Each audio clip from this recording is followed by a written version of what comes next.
are you now convinced that one of the central tenets of the modern portfolio theory that the riskiest assets would probably lead to the best performance, is that no longer true?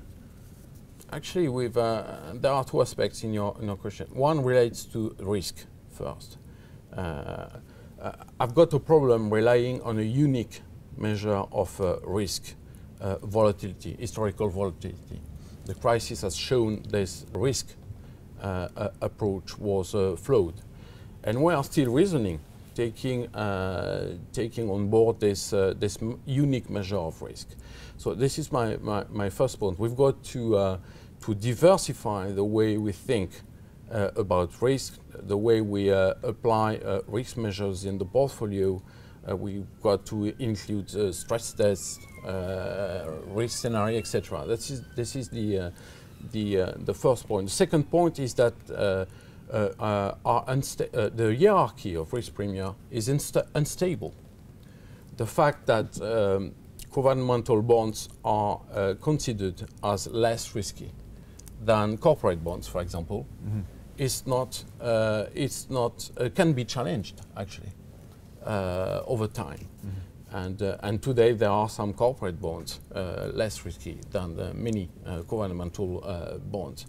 Theory says that the higher the risk, the higher the return.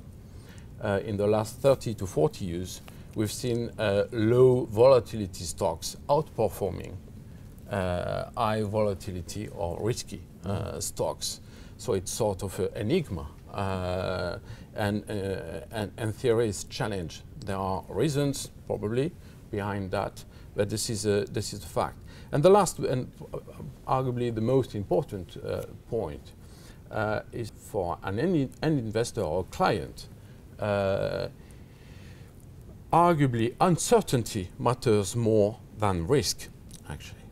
And uncertainty is different from risk. The problem with the classic risk measures is that they are symmetrical and procyclical, the historical volatility measure. In the real life of an investor, of a client, uncertainty matters. And it's about asymmetries. You've got an asymmetrical perception of gains and losses. You are ready as an investor to give up part of the gains, assuming that it helps reducing losses.